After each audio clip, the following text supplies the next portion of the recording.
Hey, everybody. Good afternoon. This is Robert Phoenix, broadcasting to you live from Fredericksburg, Texas. It is the Friday FARcast, and I am flying solo today. And my hair looks a little funky and weird, huh? Look like alfalfa. Pat that down a little bit. Um, been a been an interesting morning. Been doing lots of readings, and today I did two readings, two sessions. Really good.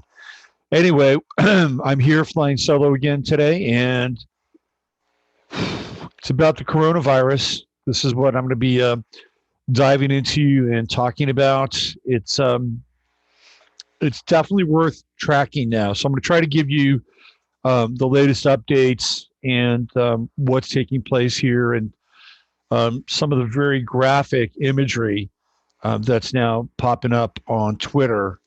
So if you have a sensitive disposition, temperament, system, just warning you, we're probably going to go places today that may freak you out a little bit. And that's not why I'm doing this. I'm doing this because we have to stay on top of what we perceive to be the information now that is unfolding and deal with it accordingly. And also look at perhaps some of the ramifications of what the coronavirus has in store for not just China, which is basically moving into a lockdown phase, but for the rest of the world, including the United States of America. So, with that, let me go in and check in with you guys in the chat room. We got Ian, and there's Jennifer. Hey, CG, what's happening? Nice to see you. There's Judy and Colleen. And we got Eagle 2x2. Is that what it is? Or ZXZ? There's Mary and Jennifer. Hi, Jennifer. What's going on? My hair looks great. Oh yeah, looks a little cowlicky. Little cowlicky. Remember Alfalfa from the Little Rascals had the big cowlick at the top. Apparently, Alfalfa was a shit.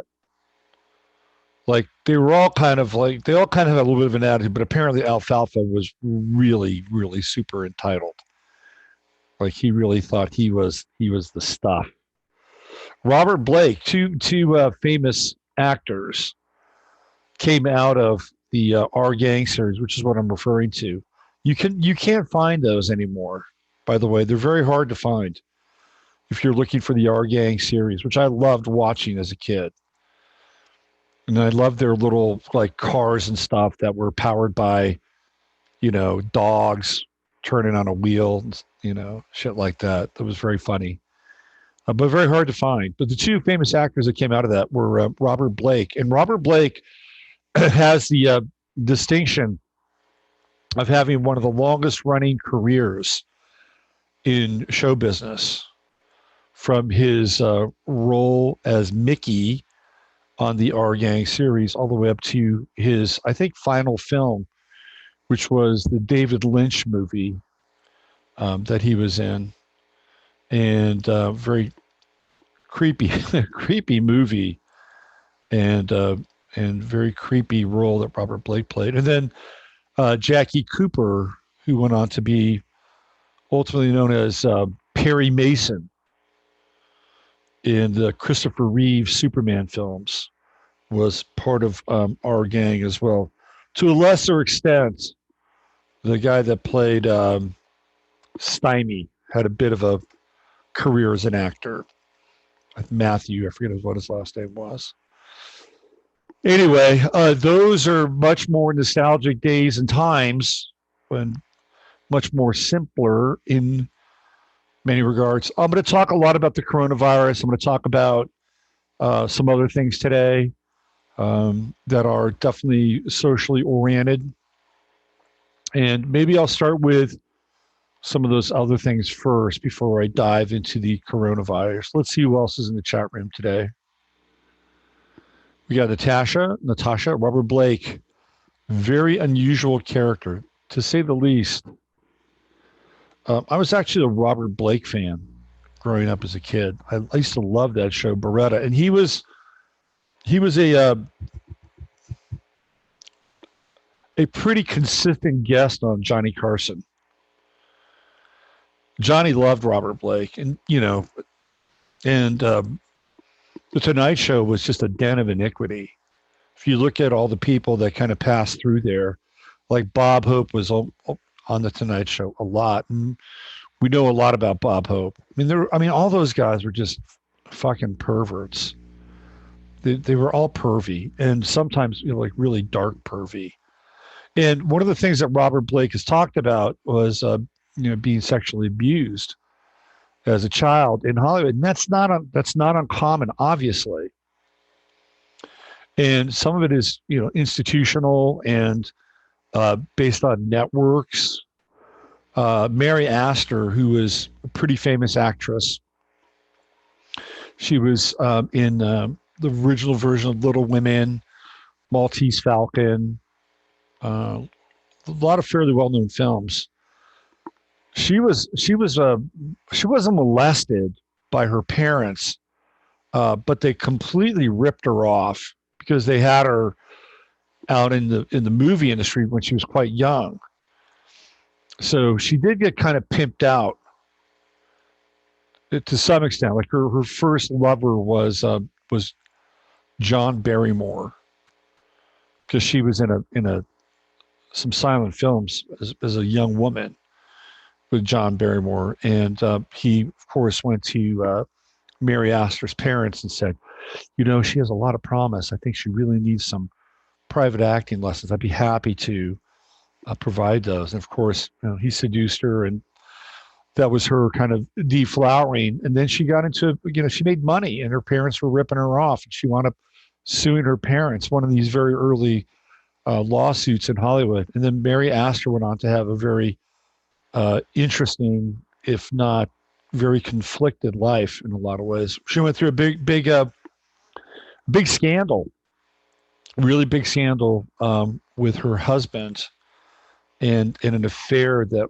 went public with George S. Kaufman, who is a playwright and was a member of the Algonquin Roundtable, and apparently quite a womanizer.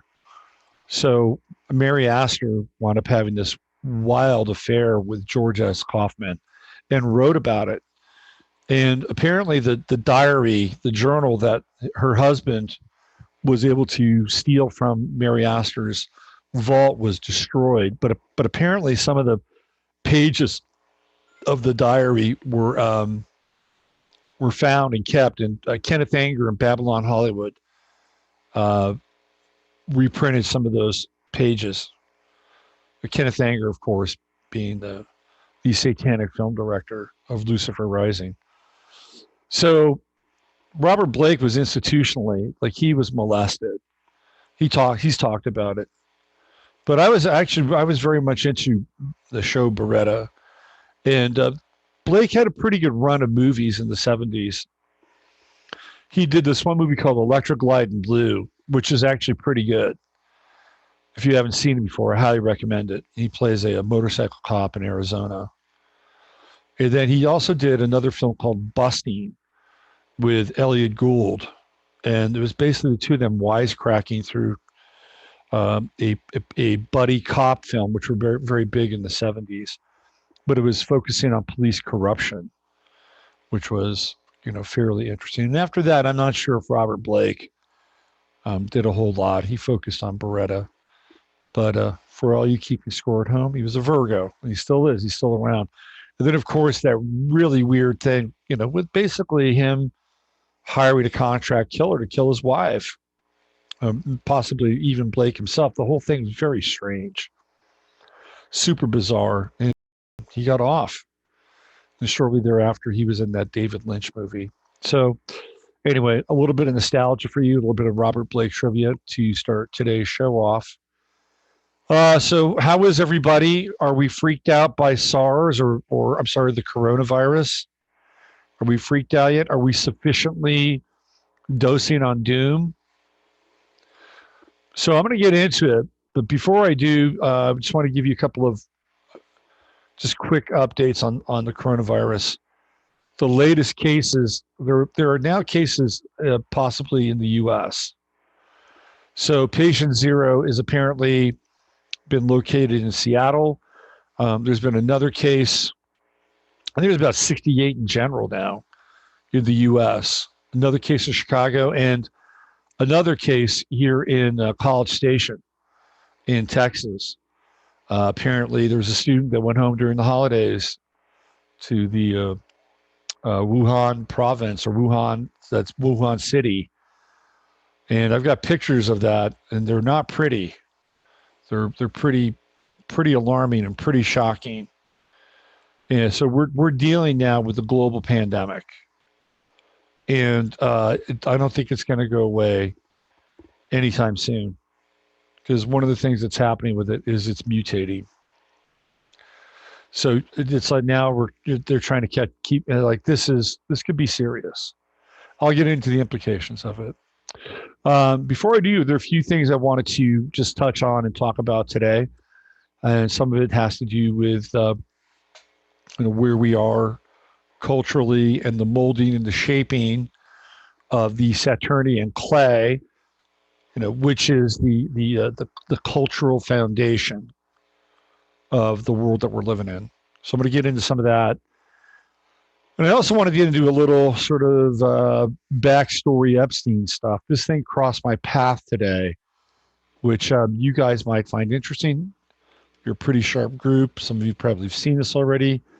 But for those of you that haven't, let's go down the rabbit hole and see how tangled the web that is woven truly is. So this is from the conspiracy forum over on Reddit. And here's the headline. Ghislaine Maxwell's sister, Christine, founded or co-founded Chiliad, the software that the FBI uses for its database search. Are you kidding me? Are you freaking kidding me? So they're the Maxwell girls. Yikes. But we know she's a girl. There's the Maxwell girls. Apparently one of them lives in Dallas. One of the Maxwells lives in Dallas. I think it might be Christine. Let's read this together, shall we? Christine is an internet content pioneer. Now remember, her father, Robert Maxwell, that's not their real name, by the way, was not only a spy for the Mossad, he was probably a double and a triple agent. Might have been a spy for the KGB as well, and also a spy for MI6. So he was dipping his wick into a number of spook inkwells, which probably led to his demise face down next to the yacht that he had purchased called the Lady Ghislaine. He also was, of course, a publisher. So the founder of Magellan, one of the first professionally curated online search reference guide to internet content. How about that? So Christine is an internet pioneer, pioneering in search, databases, data gathering, intelligence gathering. In 1992, she also created and then co-authored one of the first hard copy reference guides to the internet, the New Writer's official internet yellow pages and the McKinley Internet Yellow Pages. Wow. So she is a bona fide web pioneer. This is before, so Mozilla doesn't really come onto the scene until what, like 94? So Mozilla and Mosaic, which is the first like easy search interface, comes onto the scene then. So she's pre Mosaic. So let's see, both were published by Macmillan Publishers in 94, 95, respectively. After Magellan was acquired by Excite. Remember Excite? Excite was one of those early search engines that people were using. Let's see, a competing search engine, right? So there's Excite, Magellan. She went on to co-found Chiliad, a software company involved in the advance of on-demand, massively scalable, intelligent mining of structured and unstructured data through the use of natural language search technologies. The firm's software behind the data search technology used by the FBI's counterterrorism and data warehouse. How about that? Man, these girls are just they're up to their plucked eyebrows in the intelligence services. Wow. So it's able to scan and connect the dots across 700 million records and documents for more than 50 multi-agency, multi-format data sources connected to the National Counterterrorism Center and to databases of the Department of Homeland Security, the CIA, the NSA, and the Pentagon, with the average execution time of 4 to 6 seconds. How about that? How about those apples? So if our friend here, Miss Christine Maxwell, I'm sorry, Miss Ghislaine Maxwell, and her father, Robert Maxwell, had ties to the Mossad or have ties to the Mossad, would it be that much of a leap to think that the sister wouldn't have those same ties? That Christine would also be able to do deals with the Mossad? And if they're doing deals with Mossad, or she's doing deals with Mossad, or these search engines, or these compilers of data, or they would have back doors, quite potentially, because this is how the game works. So that information that's being compiled with people and sourced by the FBI also is probably being, again, I'm making a bit of a leap here, but it wouldn't be that surprising if they may even just share information now as a result of kind of the interagency relationships that have been developed. I mean, look at Peter Strzok. Peter Strzok was CIA and FBI, and the FBI would be the group that would probably be more involved with the Mossad, since it's international versus the FBI, which is domestic. But if you have these interagency people, then it really doesn't matter in some ways. And so you'd have probably interagency software that's being used as well. So if the CIA is using it, then it's probably going to be material that they'll probably share at some level with the Mossad. I mean, this goes on a lot, right? Though they don't share everything. Obviously, they need to have some kind of, aces in the hole, but there you go. I mean, you see how incestuous this all is? It is so freaking incestuous. So on the one hand, you have Ghislaine Maxwell and Jeffrey Epstein, who are setting up this network of basically honey traps, because that's what they were doing. They were honey trapping politicians. They were honey trapping CEOs. You know who was kind of into this, doing this as well? I hate to break the news, is Roger Stone. Roger Stone was doing the same thing. Roger Stone has a child with this woman who was a madam in New York City, and she was setting up these really high-powered men with escorts. What do you think NXIVM? I mean, it's this intense kind of network of entrapment that's been going on for a long time. So it's not just Epstein and NXIVM, and they're probably connected, right? But we also have some other kind of rogue players. What do you think was going on with the DC madam? It's the same thing. Same thing. This goes all the way back to the Profumo affair, the Profumo scandal in England, and probably goes back even further, looking at uh, FDR's picadillos, right? And FDR was having an affair, and there's a really good chance that Eleanor was, she was lesbian. And it was a whole kind of, beard setup deal, and being potentially totally compromised. Kennedy clearly could have been compromised as well, right? It's been going on for a long time, but now the stakes are quite high.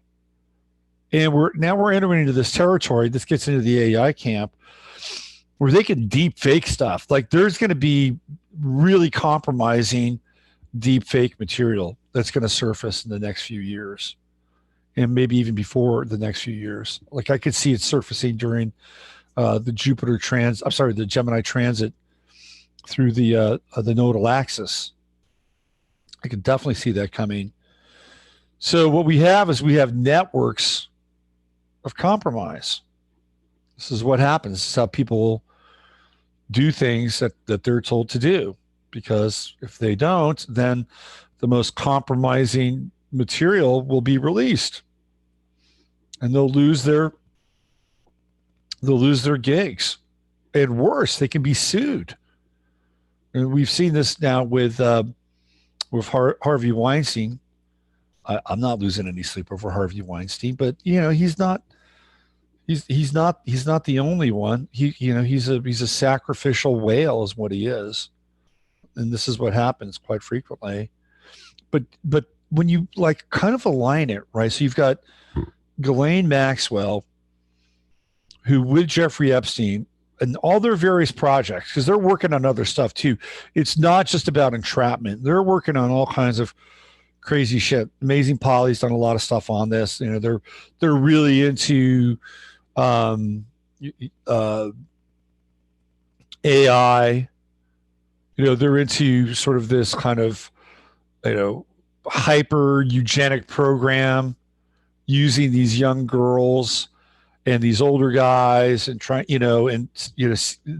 creating, maybe children, babies that are, kind of pure, right?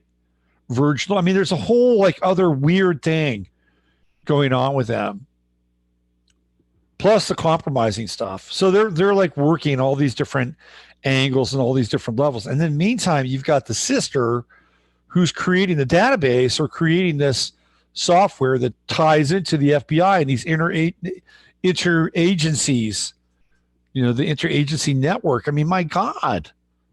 And then you have William Barr, whose father hired Jeffrey Epstein to teach at his private school. And then you have his father writing this really weird sci-fi book about kids and abuse and I mean, the whole thing is just like so tangled. It's just so freaking tangled. And then, of course, there's obviously the Clintons and Bill Clinton, and you've got the pictures of Ghislaine Maxwell at Hillary. Whoa! I think my chair, my throne just collapsed under me. Let me fix it a little bit. There we go. Done. Wow. That was interesting. No. I got to stand up and do the show for the rest of the day. How about that? Wow. Okay. So I can do this. You can see a little more of me now. I actually like standing up. I like being animated. Yeah, I was trying to move this thing around. It's an old stool that I got at a secondhand store. It's been really great, but apparently it's days up. But do you see the connections now? Can you see the connections with? It's just wild, right? It's so entangled. And then there's the piece with Ghislaine Maxwell being at Bill Clinton's Chelsea Clinton's wedding. So we don't, we might have met occasionally a few times. It's a bunch of horse shit. I mean, she's there. She's part of the wedding, right? And very prominent. She's got an aisle seat. You guys have seen that, right? She's standing right on the aisle. So, anyway, that just crossed my path. And you and I wanted to share it with you. And by the way, where's Jeffrey Epstein? We know he's not dead. Yeah, that's this whole Jeffrey Epstein didn't kill himself thing. I mean, that's a limited hang. It's just a total limited hang to get you to think that somebody else killed him, right? Like he's actually dead. I mean, come on now. They basically extracted him and created the environment and the situation to make it look like he was actually going to stand trial. The FBI went into his apartment and his place at Les Wexner bought him, and they found all these DVDs and CD-ROMs and all this material that was there. They went in, they raided his place down in Pedo Island. I'm not sure what they did with the place in New Mexico, the ranch in New Mexico, but they've got a ton of material now. What's happening? I think more importantly, the question is what's not happening. And you'll hear people will say, well, they're working on putting things together. They're working on they're putting all the evidence together, and they're going to start to, make all these massive arrests and massive sweeps. Have you seen it? Have you seen? I haven't seen it. I really think that what they're doing now is that they're essentially coordinating this thing off. Like, I mean, it's almost like a coronavirus event itself. They're coordinating it off. They pulled Jeffrey Epstein off the street. They extracted him. They faked offing him, or they faked him offing himself. And case closed. Let's move on, right? It was just a way to, like, tie a bow around this stuff. Same with the Nexium stuff. I mean, the Nexium, if you go down the Nexium rabbit hole, I mean, it's deep. You get into the government of Mexico, you get into that area where they had that weird kind of, Mormon outpost that's been there for a while. And we talked about that. We looked into that. Man, that's some creepy stuff. And of course, there's the Hollywood angle, the Bronfman angle. I mean, this stuff is like really entangled. And what happens to the Bronfman girls? They just get to walk. Of course they're going to walk. There's too much money involved. There's too much money in their family. Anyway, I just wanted to bring that up and just remember, nothing, it looks like closure. There's no closure there. There's no closure at all. This is the stuff that we should be really talking about.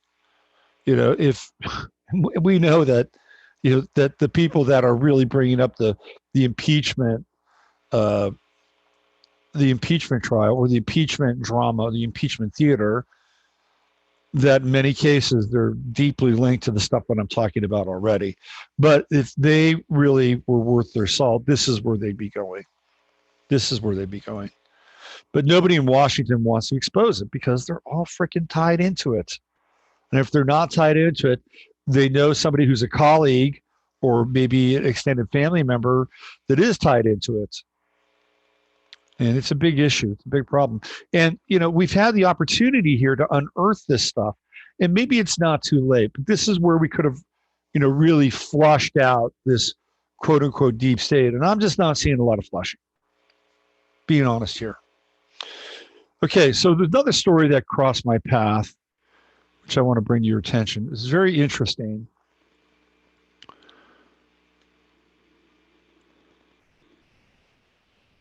Very interesting story. So one of the things that I've been talking about for a while now is how corporations are now in charge of crafting, sculpting, molding, and mutating the social model. And inclusive of that is so-called morality. That we have to have theoretically an organizing principle for society and culture.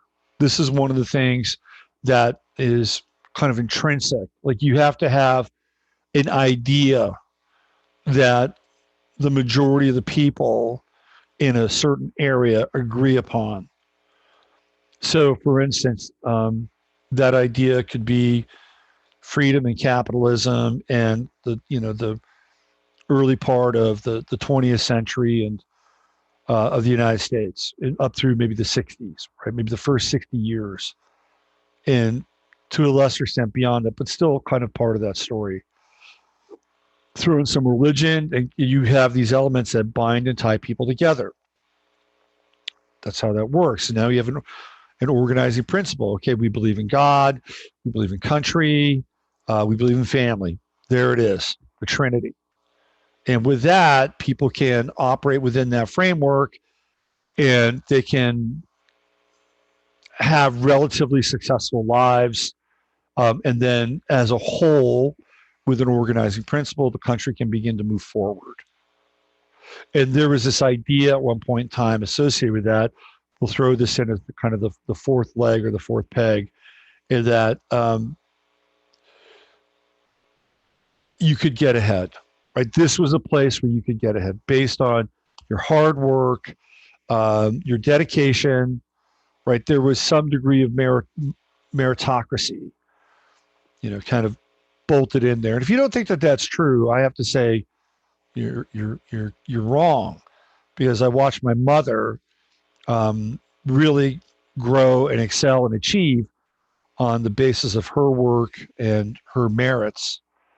Woman with a high school education, and by the time she was done working, she held a position that was equivalent of somebody who went to school and had a degree in engineering.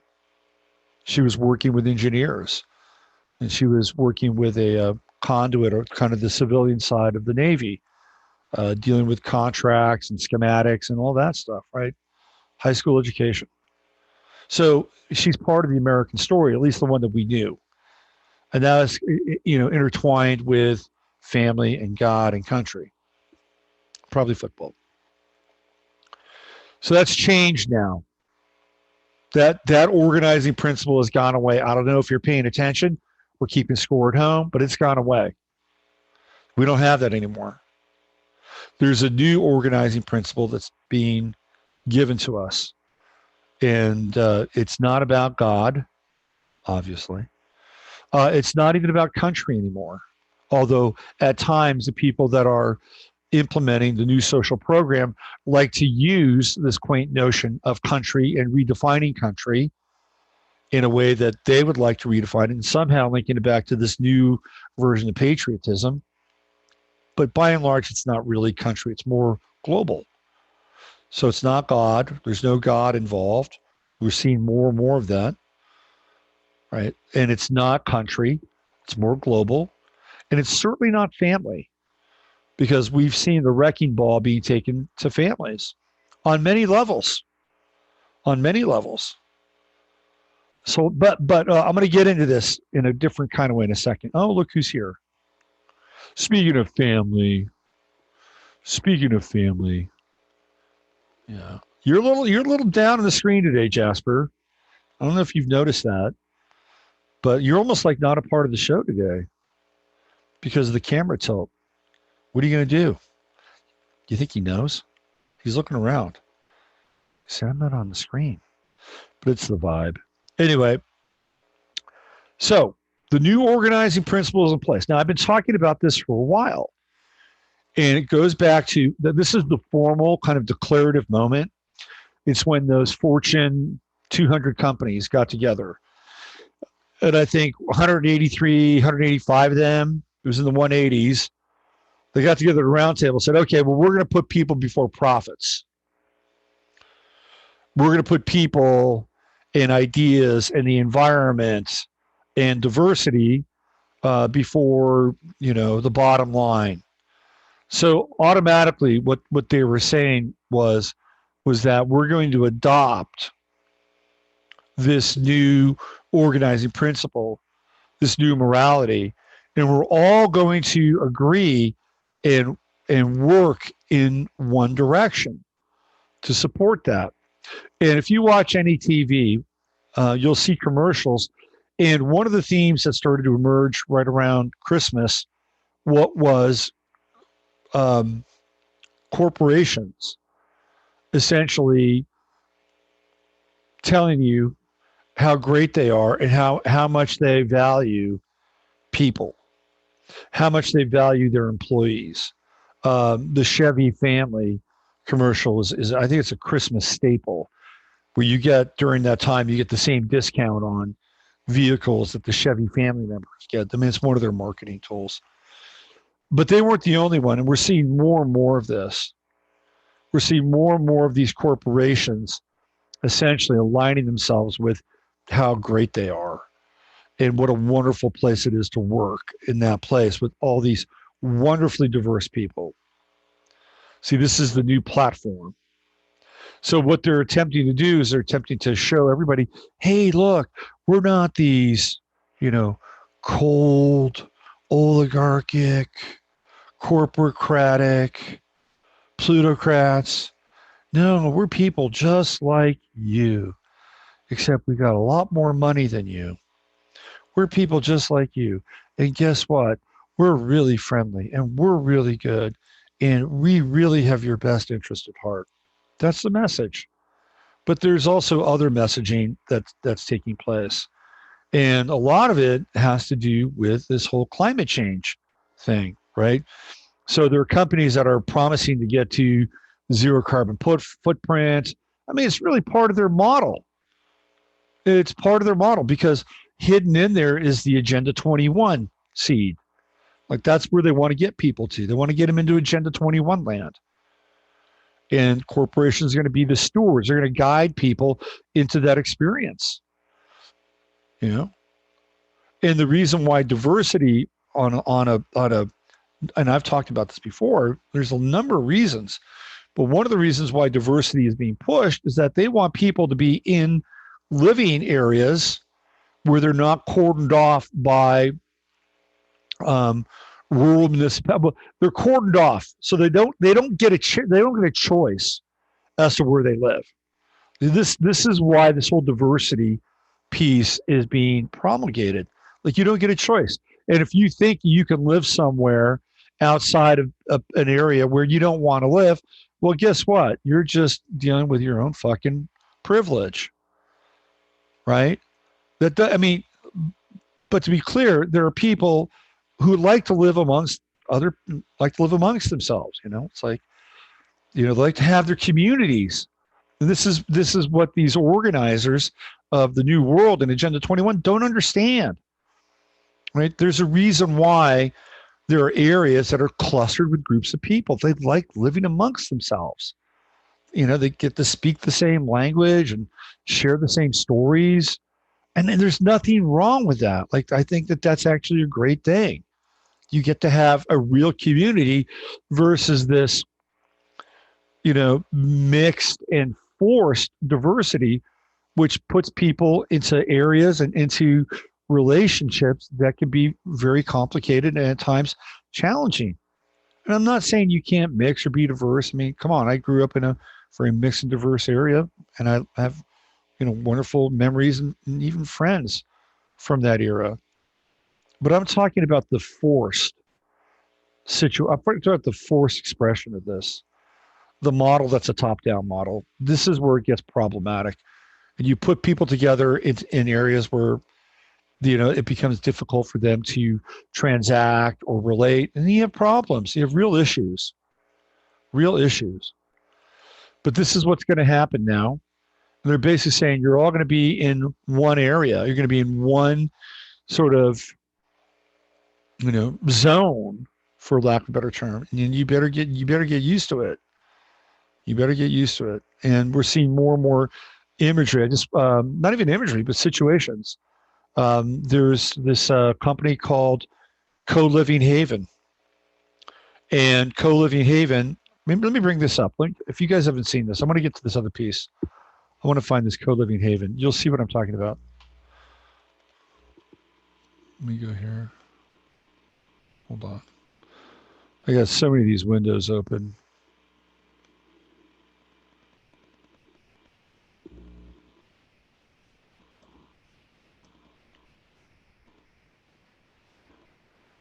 Haven Co-Living. I'll show this to you. So this is This is the future if you haven't figured it out yet. Well, forget if you haven't seen it. This is the seed bank for Agenda 21, Agenda 2030. So this is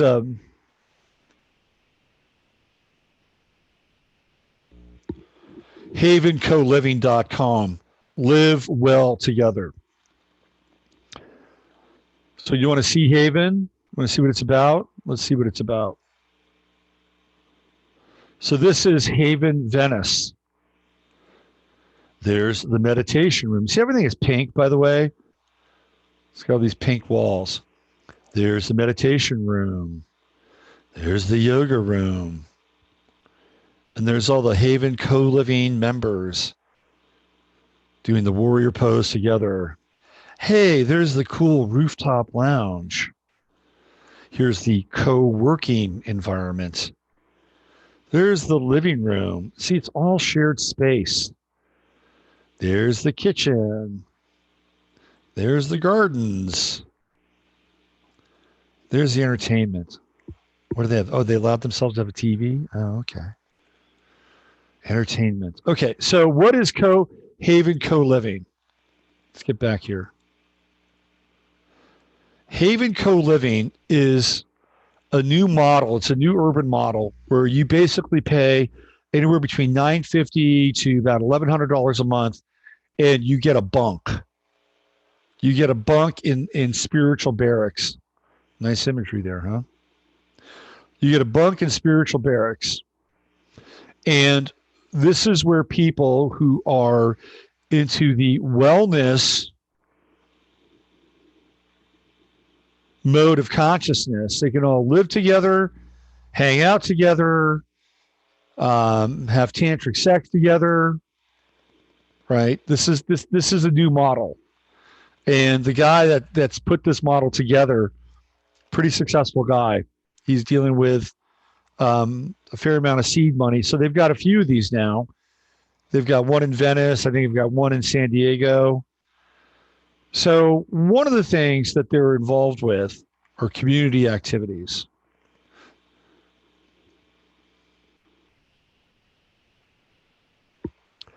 So what do we have here? We've got multiple daily community activities like breath work and yoga, morning group jogs or beach day outings, community vegan dinner. So if you're going to live here, you've got to commit to being a vegan. Fireside chats, career development, lifetime alumni, membership and support. Fully and beautifully furnished bed, pillow, sheets, bed sheets, bath towels. Oh, look, they've got skateboards. How cool is that? They got banana boards. Hey, want to go have fun? There you go. Hey, let's go get those skateboards. Let's go skate around. Let's go have some fun.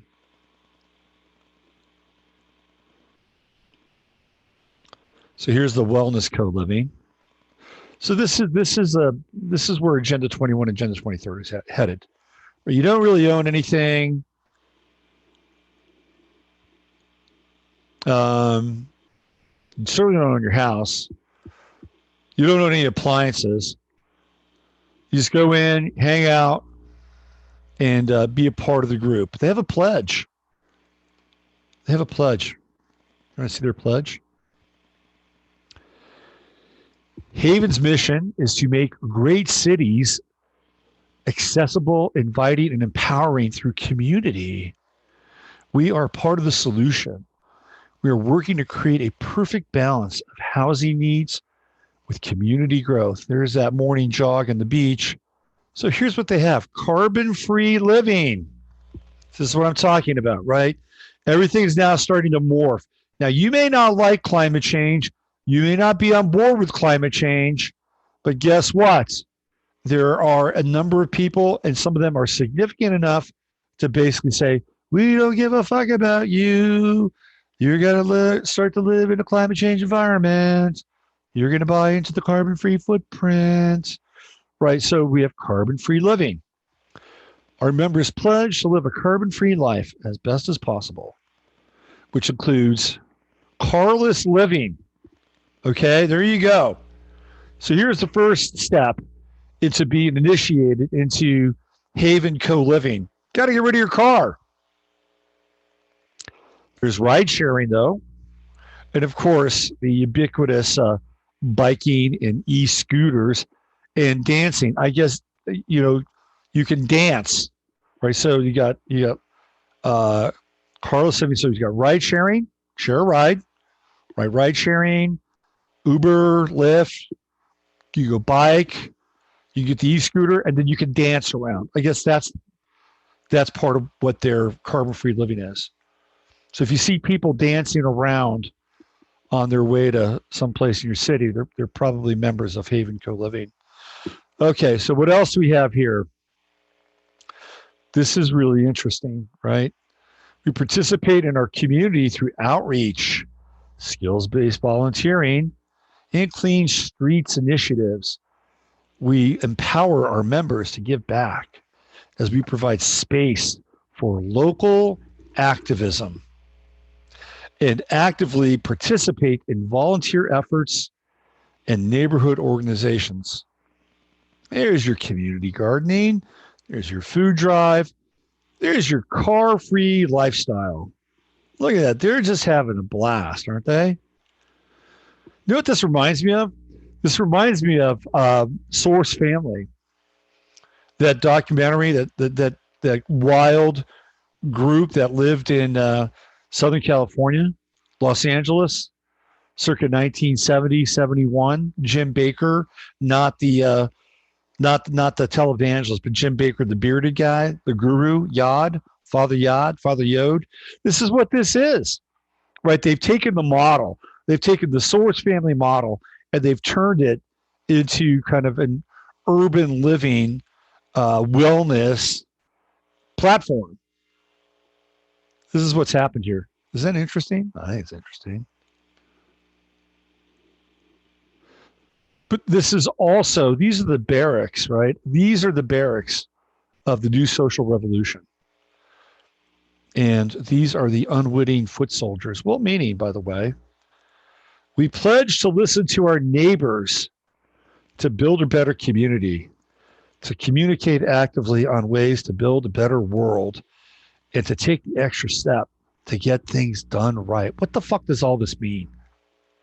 What does it mean? What if the neighbor says, this place was just a hell of a lot better before you guys got here? Hell of a lot better. My life was better before you guys got here. When are you all going to leave? Could you imagine how that conversation would go? Well, gee, I hear you. I really hear you. And when I hear that is I hear your heart. I hear your heart. And I hear somebody who might be afraid of change. Or have you ever felt like when you go to someplace new, like, can you remember when you first went to grade school, that very first day? Do you remember how that felt? Were you a little afraid? Well, guess what? Over time, it got easier and better, and you got to know people that you didn't know before, people from different neighborhoods, different families. Remember that? I can just see that conversation happening. Maybe not even that insightful, right? Oh, I hear, I understand. Let me repeat that back to you. What I'm hearing is, I am afraid of change. You guys are bringing change into my life. And I'm here to tell you that we are here to be compassionate and kind and to understand you the best way that we can. I mean, I can totally hear that conversation happening. Listening to your neighbors. And what if the neighbor says, get the fuck out of here? Get out of here. Our neighborhood was just fine before you guys got here and started meddling with everything. And you got that hot dog stand on the corner kicked out of here because they're serving animal flesh. And this is the quality of life issue. Oh, don't be afraid of change. So this is where it's all headed, right? Look at this. I mean, look at the color. And the colors even on the, look, you've got the pink notebook, you've got the saffron candles. You've got the pink rooms, Haven Coliving. I like the community garden thing. I'm not opposed to that. Carbon-free living, community outreach. See where this is headed? They're creating they're creating essentially the life bunker model for Agenda 21, Agenda 2030. I was listening to the sports radio show today. Well, the radio's TV. I guess they're on the radio too. Boomer and Geo, Boomer Esiason, this guy Geo, I don't know his last name. And they were bitching and moaning about what was going on down below their building. Essentially, what's happening now is they're in New York and they're taking away parking spaces. They're taking away parking spaces so that they could have more room on the sidewalk for tables and, leisurely city living. And they're going to have parking spaces just on one side of the streets. And they're opening up more of a bike lane access for scooters and bikes. So these guys are being put out because they can't drive in and drop their car off or park and go work. Frankly, I don't blame them. But what's really happening there is that they're getting ready to eliminate cars. So this is going to be the new thing. You're already seeing it now with parking. They're making parking near to impossible in cities like downtown Austin. It is just a bear to park in. San Francisco, forget about it. So they're already beginning to herd people out of their cars by saying, well, guess what? We're going to make bike parking just a real pain in the ass. We're going to make it so that you can't or don't want to drive into the city. So as a result of that, what's going to happen? Well, we're going to encourage bikes. We're going to encourage scooters. We're going to encourage those little electric scooters, right? This is, so we're already seeing this now. We're in the sea change. Like Agenda 21 is not out there somewhere in the distance. Like it is happening right now. It's totally happening now. And Haven Co-Living, community purpose-driven living, is creating this new urban social model so that people can essentially move into what's, for all intents and purposes, a group home for yoga hipsters. You don't have to do anything. Everything is done for you. There's always somebody taking care of this stuff. Ooh, more skateboards. Look at that.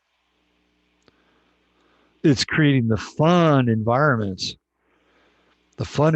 for the world to come with Agenda 21 and Agenda 2030. See, if you live here, you can do all these fun, interesting kinds of Cirque du Soleil maneuvers up on the rooftop lounge.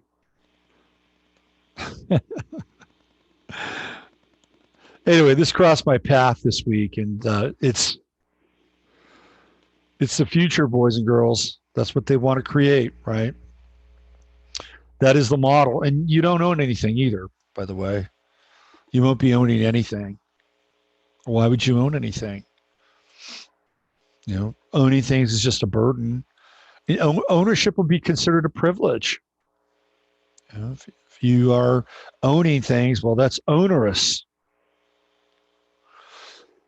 All right, so this is the other piece that crossed my path, and really it's kind of like the capstone. This is not about the post-human, but it does in some ways involve post-21st century or post-20th century lives and livelihood. So here we go. Bloomberg. Goldman to refuse IPOs if all directors are white, straight men. This is what I'm talking about now. These corporations, banks,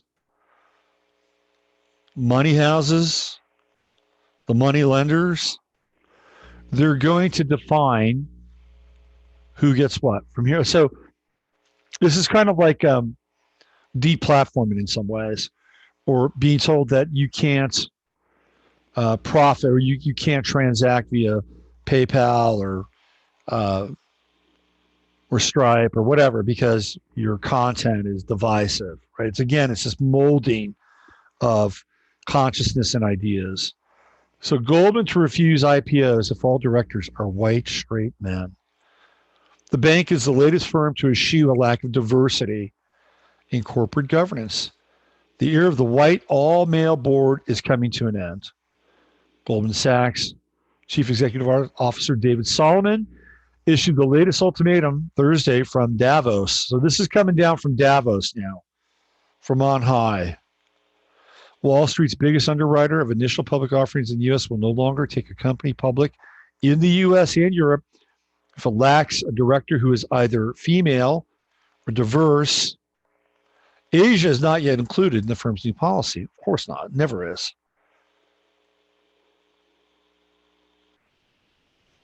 Maybe one of the mandates for the Asian policy would be they have to be alive. Goldman Sachs Group Inc. Chief Executive Officer David Solomon issued the latest ultimatum from Davos. Wall Street's biggest underwriter of the initial public offering no longer. So we read that part. The mandate is the latest in a series of signals that non-diverse boards in management are unacceptable. BlackRock Inc. and State Street Global Advisors are voting against directors at companies without a female director. So BlackRock Inc. is, of course, Warren Buffett. These are huge entities, huge financial entities. Public companies with all-male boards based in California now face a $100,000 fine under a new state law. Wow. Wow.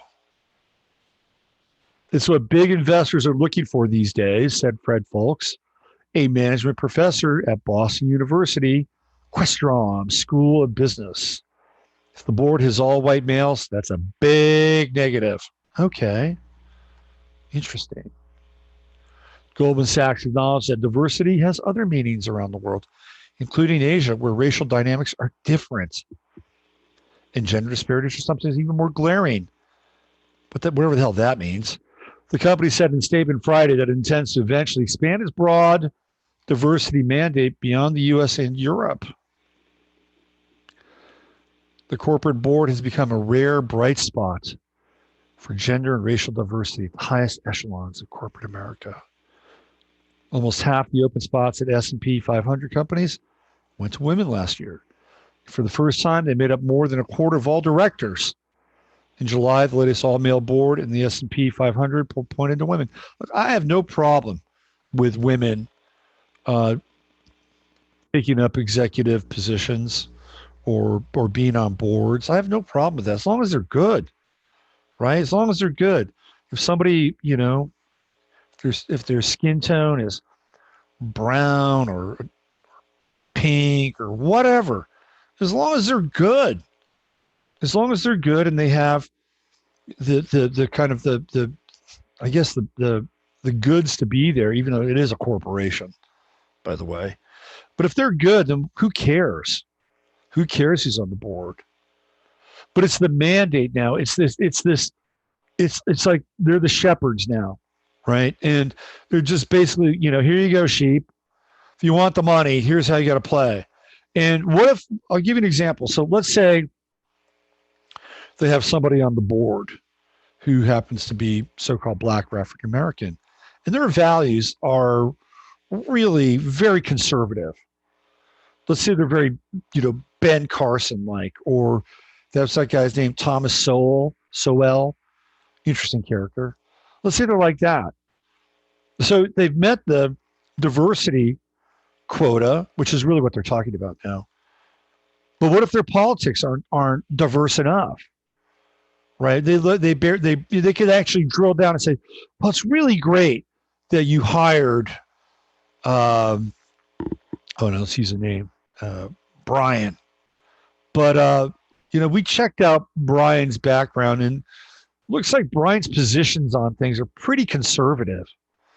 And he does go to school. He does go to church on Sunday, and he does send his kids to a Christian school. We don't think that this is probably going to work for us. He's not diverse enough. You see, this is where this is going to go. He's not diverse enough. Oh, really? Well, what are you looking for? Well, we're looking for somebody who's probably mm, less conservative. Let's put it that way. Oh, okay.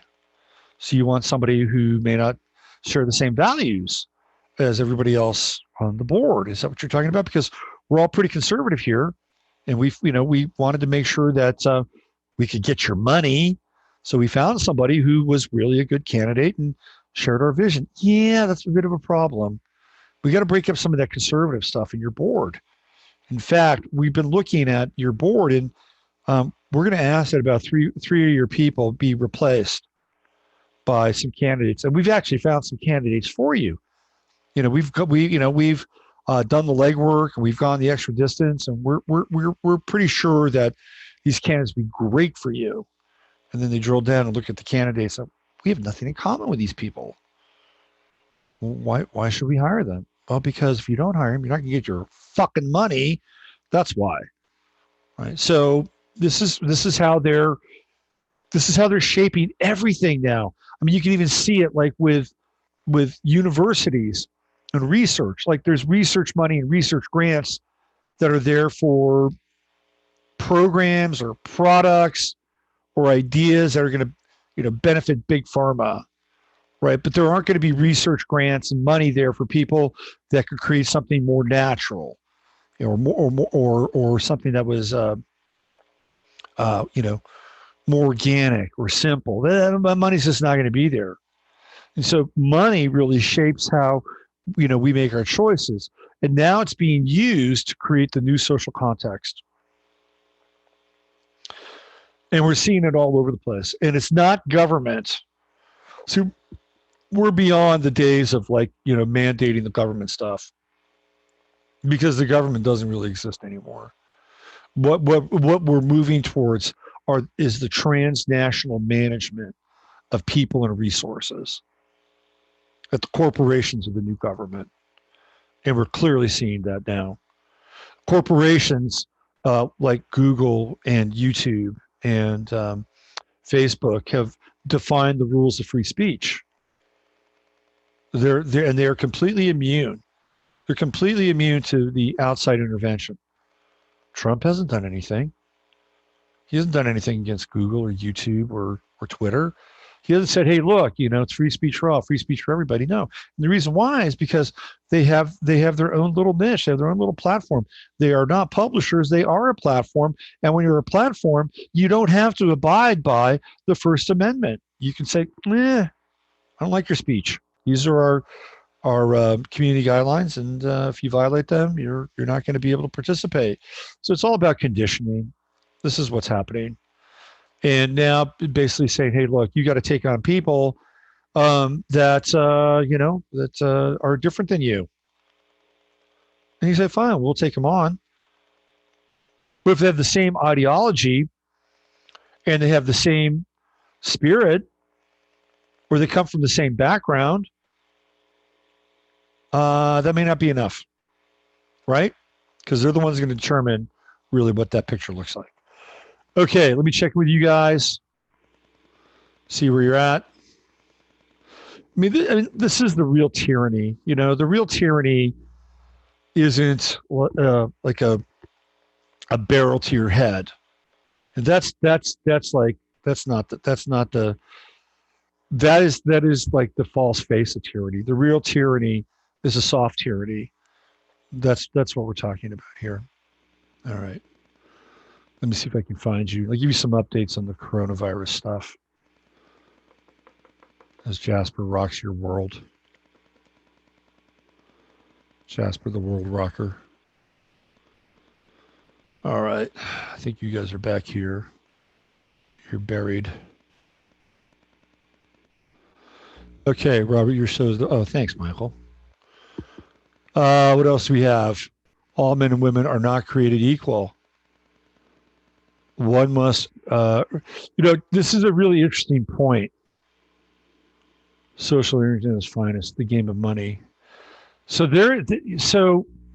I've often thought about that that phrase, all men are created equal. Well, guess what? All men are created equally. Do you know what that means? That they are the byproduct of conception. They're a byproduct of conception. That's what that means. We're created equally. It's an organic act, theoretically, although that's probably going to change too. So, well, I was created equal because I came through a womb, and so did you. It's the equal point of entry, but that doesn't mean that all men are born equally. You see, that's a whole different thing. Because some people are born into privilege, some people are born into power, some people are born into poverty, right? There's nothing equal about that. Be created equal. Two men, a man and a woman get together, they create, boom. We all share that in common. But where we end up, that's a whole different thing. So, that concept about being created equal just flies out the door. And we're not equal. We're not. Some people have really tremendous skills in one area, other people have tremendous skills in another area. And hopefully when you get together, they all kind of work together and balance out, because we all can't be everything. Unlike Jasper, who seems to be the all of everything. But that's my take on the created equal part. Let's see. Pol Pot is a bot. That's funny. That's really funny. Chatlandia does rock, absolutely. Robert's got to send it to me, otherwise I can't do chopping. All right, so what do I got to do with you? I got to make you the Ani. I got to figure this out. I'll do it today. I promise. I will do it today. I'll make you the sheriff. I'll give you the badge today. Jasper is a double agent for the cat people. Jasper, are you a double agent? Probably. Let's see. Yes, I got here late. Maybe I missed something. Chat seems fine. Okay. Christine, yep, this chat is targeted. Infiltrators. Okay. Ani, I promise I'll get you the badge. We'll do that today. I promise. Block simple. Stock simple. I don't get that. I walk my dog twice every day. That's twice as much as my hubby. What else we have here? I feel addicted to YouTube, for example. I wish I could summon the urge to do something creative instead of watch videos, for example. I think that, let yourself just go through it, man. Just let yourself watch the videos for a while. It's okay. You'll get tired of them. You'll say, well, what can I do? Right? Just let yourself experience it. Don't judge yourself. I'm glad you're here watching this one, by the way. Okay, so let's get into the coronavirus stuff. And I promise next week I'll have a guest, because I like talking to people and asking questions. All right, so what is the latest? Yikes. The latest is not good. I was going to have Joan on here to do some of the ozone stuff. Oh, by the way, I was talking to Glenn Streeter, and while he cannot make a professional, what's the word I'm looking for? He can't professionally advocate a certain supplement. He has shared with me that a supplement on his website called Nanoxyde is quite good for dealing with things like viruses and bacteria and infection. Okay, so he is not making a professional public endorsement, but he has shared with me that it seems to be pretty good for dealing with viral infectious stuff. So you may want to go to WebFit MD, or let me see Glenn's website here, because that's where you can get the Nanoxyde. Give me 1 second.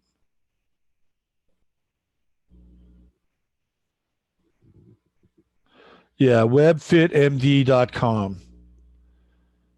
So if you got, hold on. Let me see. That's not it. Hold on. Give me 1 second.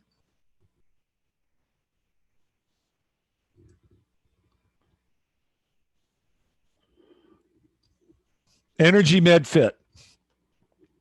My bad. Energy Med Fit. That's Glenn's website. And so the product that we're talking about here is Nanoxyde. And I'll even throw it up here. Let you guys see it. So we know that oxygen creates an anaerobic environment and will kill germs and bacteria. So you may want to check out Nanoxyde. And I'll do the little screen share here so you guys can see it. And we'll get into the coronavirus stuff. So this is from Glenn's site, the nanotech oxygen solution. Nanoxyde or nanotech oxygen solution represents a breakthrough in cellular oxygen delivery made possible by nanotechnology. The science of manipulating materials on a molecular scale, first developed in 1957. The body regularly transports oxygen via hemoglobin, red protein found in the blood. However, as vessels constrict, as commonly occurs over time, the flow of oxygen decreases, leaving tissue prone to oxygen deficiency. By creating a covalent bond between oxygen and silver, joining the elements at the molecular level, Nanoxyde increases the permeability of cellular walls, facilitating oxygen intake and replenishing oxygen deficient tissue. So this could be quite good just in terms of bringing more oxygen to your body. And we know that oxygen creates an anaerobic state and helps kill viruses, germs. So you may want to check that out. Just wanted to give that because I was talking about that yesterday and seems to be pretty promising. And I talked with Joan, and we're going to do whatchamacallit, ozone demonstration next week. All right, so those are going to be some of your tools to get through the times we're living in. So here we go. I'm going to take you through a few of the latest pieces here with the coronavirus.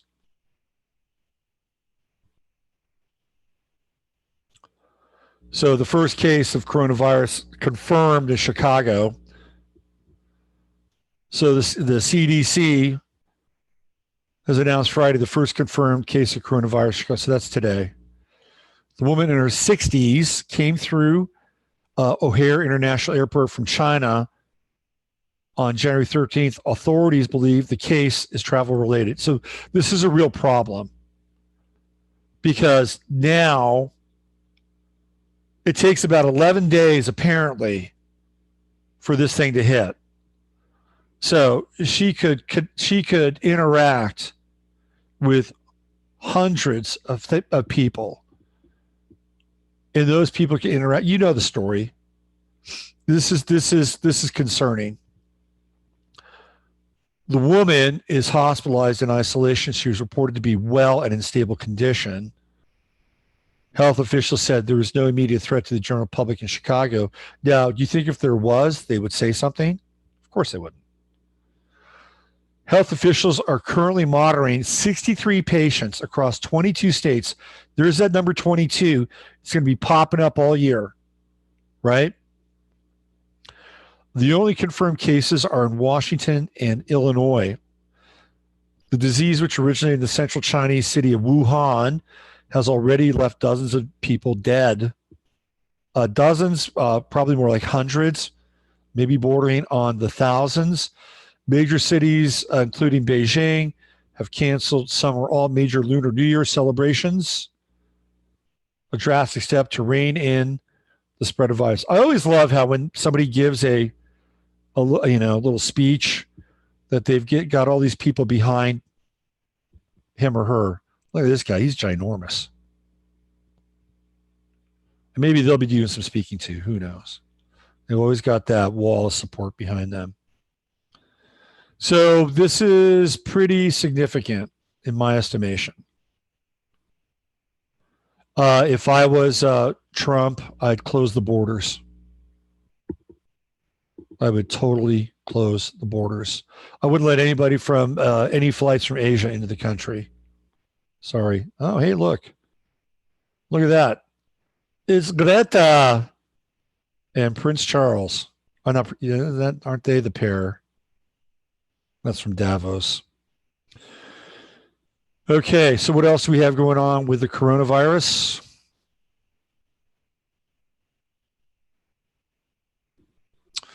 Let's see what we have here. Let's go here. So these are some of the images that are starting to break now, and they're quite troubling. I'm not sure how long Twitter is going to leave these images up. So let me show this to you guys. Now remember, this is the part of the show that's a little intense. Right here. So this is in Wuhan. Right, you got people with masks on.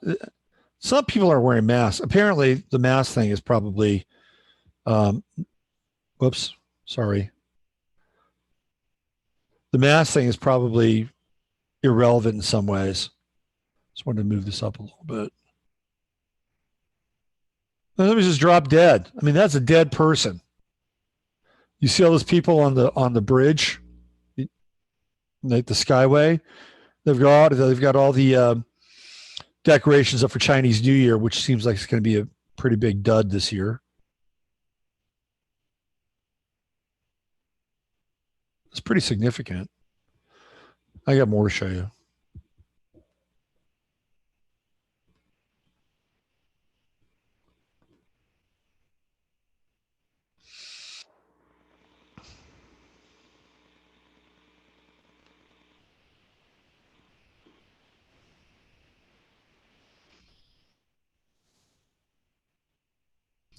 Some of these that have been posted on Twitter have been taken down. Here's another guy, same city, Wuhan, wearing a mask, by the way. Dude, what is this? So this is probably somebody who's connected to that person. Just drop dead. It's got to be like just incredibly disconcerting. Just incredibly disconcerting. Seems like that guy is connected to that person, right? Like maybe one would think. You see, this person's wearing a mask.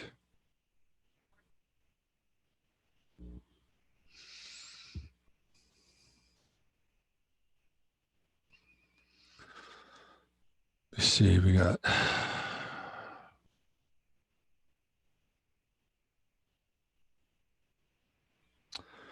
Okay, that tweet was taken down.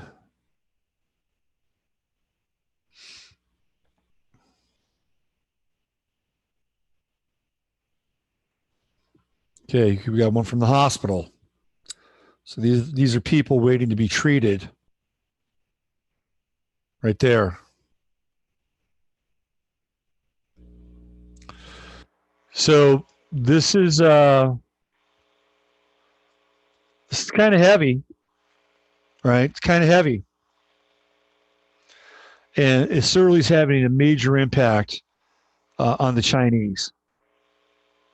And you have to, we know that these viruses are bioweapons.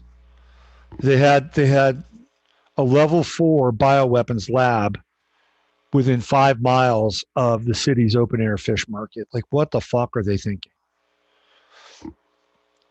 And that somebody probably it got out. This coronavirus got out, and how it got out, I don't know. I mean, this is where it gets really weird. Like, would the Chinese create a bioweapon and sacrifice potentially thousands, maybe millions of their own people? Would they do that? And why would they do that? Because now people are now spreading the virus around the world. I'm not sure, right? Because what they want is they want to do sort of the One Belt, One Road initiative. And I think they want as many people alive as possible for that, right? I mean, that's the idea. They want to make friends and be friendly with all these people, basically from China through like Mongolia and the steppes and North Africa and the Middle East. And, that's where the One Belt, One Road thing is going through. You would think that, well, we want as many of these people around as possible because we're going to profit from it. We're going to become the economic engine of the planet. We're going to basically, run rule the roads and the highways and the byways and the tollways and the waterways, which is what One Belt, One Road was constructed to do. So this idea that China would create this as a bioweapon and unleash it on their people, and then as a result, it being transmitted around the world, I think is kind of barking up the wrong tree a little bit. But clearly now it's going to be a major deal. And the thing about the coronavirus is that like I said, it mutates from person to person, which means, getting a handle on the vector could be very, very tricky. Very tricky. Now, here in this country, we could probably expect our greatest fears to surface, right? Because how do we deal with things? Well, we're not real proactive here. That's not what we do. We don't do proactive real well, but we do react really well. The problem, reaction, solution mode. So what do we have here? FEMA proposes martial law to contain coronavirus. Wasn't Bernie Sanders just talking about, one of his aides talking about the re-education camps? Acting FEMA Director Pete Gaynor on Wednesday offered President Trump a startling solution: martial law in the United States to prevent the spread of a lethal Chinese coronavirus that infected hundreds and killed at least 17 people in the communist nation. That's not a really good solution. Like, maybe a really good solution is to not let people in the country, right? Maybe cordon off people coming in to reduce the risk. Not create martial law so that people cannot move around and or are relocated to quote unquote wellness camps. The agency source speaking under promise of anonymity said Gaynor cautioned Trump to doubt the Center for Disease Control's assertion that only one infected person, a Washington State man now under care of a robotic surgeon, had entered the United States. That individual initially sought treatment for a common cold, but went misdiagnosed for a week, during which time he could have inadvertently transmitted the virus to countless people. Whether or not he believes it, Gaynor said America may be in the middle of a pandemic and not even know it. He told Trump the CDC works under authority of the WHO and that the WHO intentionally misrepresents facts to prevent widespread hysteria. He alleged hundreds or thousands that the U.S. might be already infected. And Xi Jinping, Gaynor told Trump, made the right move in imposing a de facto state of martial law in Wuhan and other Chinese cities to suggest that Trump instruct Washington State Governor Jay Inslee to at once declare martial law and quarantine Snohomish County. That's a big fucking county. That's Seattle. The unidentified patient, who was in his 30s and lives alone in Snohomish, was determined to have close contact with 16 people during his 5 days back in the U.S. before he received a diagnosis Monday for the contagious virus. Those 16 persons, Gaynor said, are potential carriers. So why was he determined? Why was he determined to have contact with 16 people? I'm determined. You're not going to stop me from seeing those 16 people. That's just weird. Determined. Oh, was determined. Oh, okay, got it. I was reading was determined in a different way. Thank you. FEMA, he said, was prepared to act and had taken the liberty of designing plans that would see 1,500 armed FEMA agents descend on Snohomish County, setting up roadblocks and interrogating persons who display even a single symptom. So if you have runny nose, clearing your throat, coughing or sneezing, get in the van. Snohomish County would just be a test bed, our source said. FEMA wants nationwide martial law and will use any crisis to work toward that goal. The virus in the latest crisis, and FEMA doesn't want to waste it. Gaynor bluntly told Trump many Americans will resist martial law and FEMA would take decisive action to deal with them. Gun confiscation, Gaynor told Trump, would be mandatory.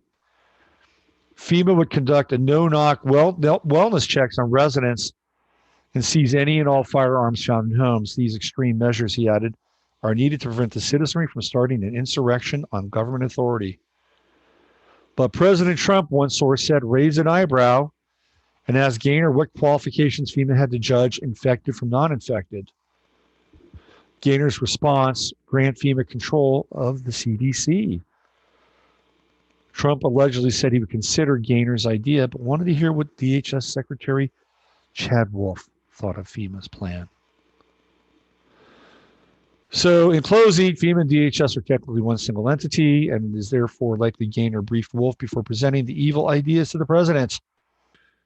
While the Chinese coronavirus is undoubtedly a threat that must be eradicated, FEMA is far more interested in subjugating law-abiding American citizens than it is concerned for their well-being. Okay, so it's another thing we got to put on our radar now, that they're going to use this as a potential excuse or premise to begin to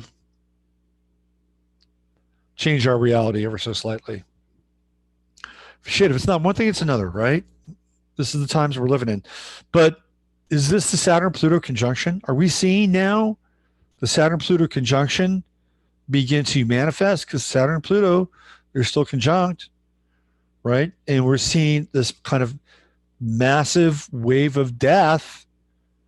You know, this is when we get into Saturn Pluto. I talked about this at the Austin Astrological Society.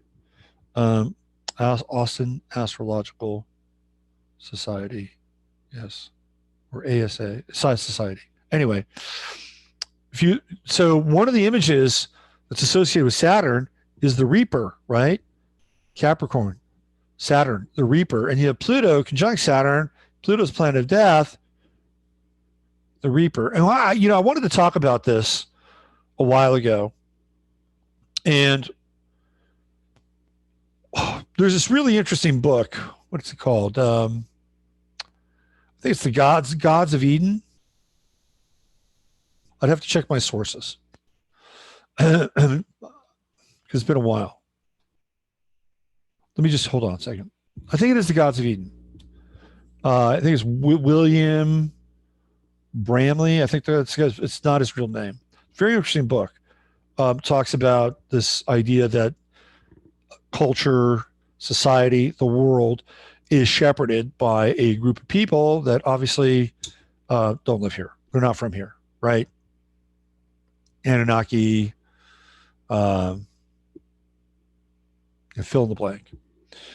So one of the things that they talked about, when he talked about in this book, is this during the time of the Black Plague, is that one of the reasons why this image of the Grim Reaper came about is that there were witnesses of people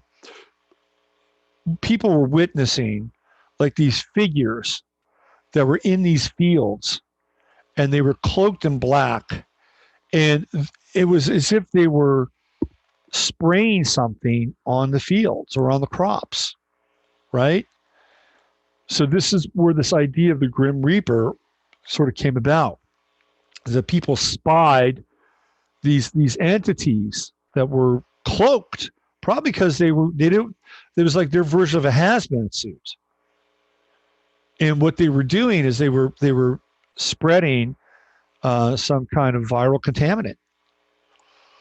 And the premise is that every time civilization gets to a certain point and reaches a kind of a peak level, the rug is pulled off from under it, and then this reset happens. And the reset can be often seen in things like plagues or natural disasters. Sometimes, you know, the two mixed together as one or combining as one force, right? So it's been interesting because, and the other thing too that was described in the book is that there's often a foggy or mist-like kind of um, vibe, or not even a vibe. It's just a foggy mist-like kind of manifestation in the atmosphere, dark, gray, and foggy. And the last few weeks, a lot of America has been socked in by fog. This is what I was thinking about when I was talking about the fog a few weeks ago. Probably about maybe less than a week, actually less than 10 days ago. So some of these conditions that are talked about in the book we've been seeing them, right? But astrologically, we have Saturn, which is the reaper, with Pluto, which is the planet of life and death. So, are we seeing a Saturn-Pluto conjunction event? Question mark. It's possible. It's very, very possible. Very possible. I know for a fact that there have been more people checking out, excuse me, over this eclipse cycle. I just know people. I know a number of people have died, or I know people who have experienced death, right, with people in their lives, family, and friends, and very quickly too, very, very quickly. And some of these people have experienced sepsis, by the way, not just one, but a couple of people experiencing the sepsis. So I'm not here to paint a picture of doom and gloom. I'm just, kind of bringing out some of the archetypal characteristics that we might be witnessing astrologically. So again, at the end of the day, what are you going to do about it, right? It all comes down to that. You got to stay healthy. You got to stay healthy. You got to take care of your body. You've got to up things like D3 and vitamin K and D3, K2, D3. Get your Bs in, right? You got to stay clear on the inside. So whatever it takes to keep your body, so you're not getting the sniffles or the sneezes or the coughs, you got to do that. That's first and foremost. First and foremost. The other thing, again, I'm always a big advocate of having at least 30 days worth of supplies on hand. It's a natural disaster. You're going to want 30 days worth of water, 30 days worth of food. If you've got pets, 30 days worth of cat or dog food.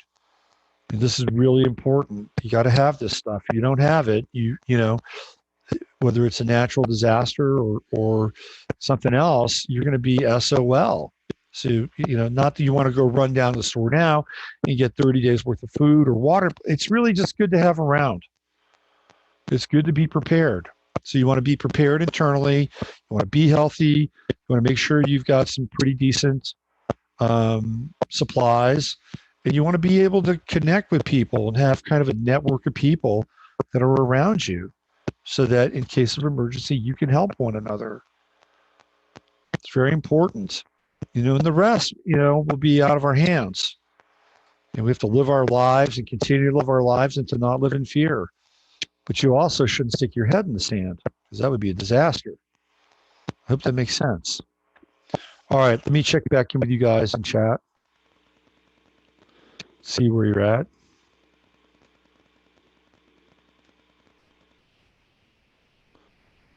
Let's see. What do we have here? We got when the food is a weapon, used at McDonald's, etc., we're in trouble. Well, I agree with that. I agree with that. Saturn-Pluto conjunction is in my first house. Let's see what we have here.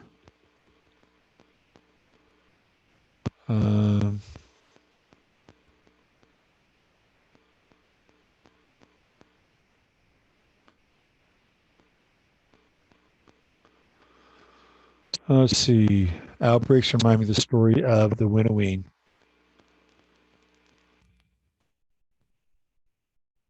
The pattern is within a month, we will be onto another distraction, and no one will remember this. You know, um, that's why, look, that's why I'm not going hog wild, right? We got to look at it. We have to kind of keep track of it, put it on the ticker so that we can sort of follow the path. By the way, Tasha, she's got a background in chemistry. So she'll be a good person to teach things like this. You got to put it on the ticker, and at the end of the day, it's just about having that foundational stuff taken care of.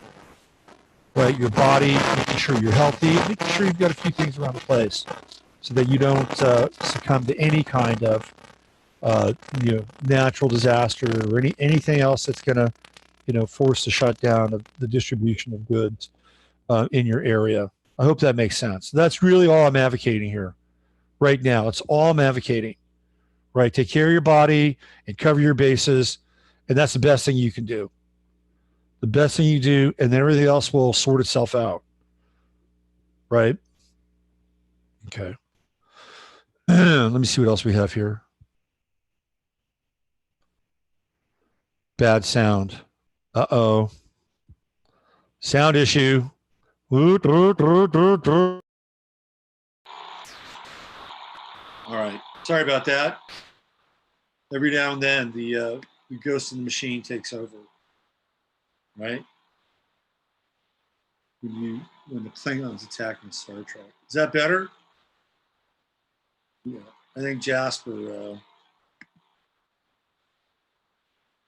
has left the area. Is that better? Cleared up? No, it's good. Yeah. That's me. All right. So I'm gonna thank you. You guys are on it. Always Jasper's fault. It's true, man. You blame Jasper for everything.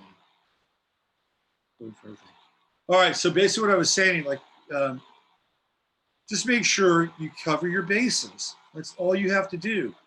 Treat your body well. Get your vitamin D in, vitamin K in. Get some good B in your body.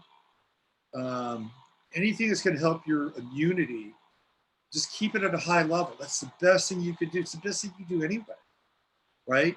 And then on the other side of that, just make sure you got some goodies around your place. So if something did happen, you can be self-sufficient for a while. That's the size of it, and everything else will take care of itself and have to sort itself out. It's just the way it is. But in the meantime, go on and live your life and do your best to live long and prosper. That's really what I was trying to say before the sound went wonky. That's the message. Right? CoQ10. That's a good one. It's a good one, Michael.